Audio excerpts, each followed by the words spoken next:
okay अब म चाहिँ चट्ट आज मेरो साथीको ह्याप्पी श्राद्धे परेको रहेछ ह्याप्पी श्राद्धे होइन ह्याप्पी बर्थडे परेको रहेछ अनि त्यसलाई सक्क सरप्राइज बर्थडे केक काटिदिउँ भनेर ड्युटीबाट रुम नगइकन यतायतै बाटैबाट एउटा यसो सानो केक लिएर गएर केक काटिदिनु पऱ्यो भनेर आएको अब बर्थडे परि त हालेछ मुर्दारको अनि त्यही भएर टक्क रुममा जानुभन्दा अगाडि नि यतैबाट लिएर जानु पऱ्यो भनेर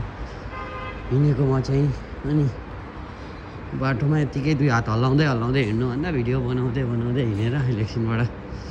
युट्युबमा पोस्ट गर्न पनि भयो युट्युबमा यसो हेर्दै जाँदाखेरि कहिलेकाहीँ दुबई पनि ओछ्यानमै सुतेर हेरिराखौँ न भन्ने जस्तो लाग्यो भने चाहिँ मेरो पेजलाई फलो गर्नु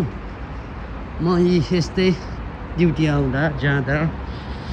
ड्युटीमा भएको कुराहरू यही दुबई फ्रेम बुर्ज खलिफा यस्तै यस्तै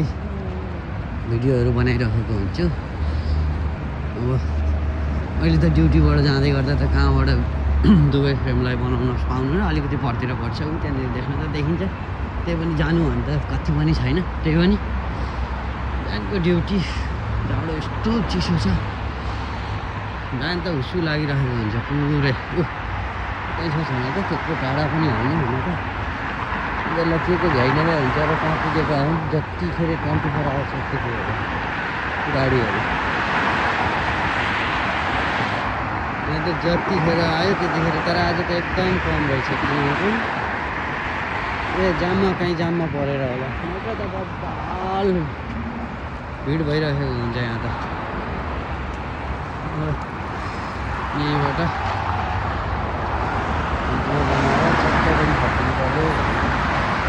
त्यो साथीलाई बर्थडे केक पनि खुवाउनु पऱ्यो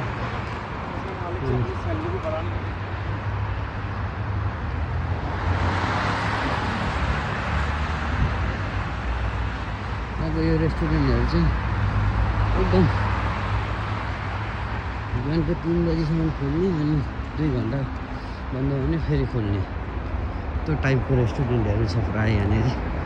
धेरै जस्तो चाहिँ अब हुन त हाम्रोतिर भएको 11 बजी नि बन्द गर भन्दै कराउँदै आउँथ्यो त पुलिस यहाँ त्यस्तो हुँदैन यहाँ रुल्स रेगुलेसन भनेको ठ्याक्कै हुने रहेछ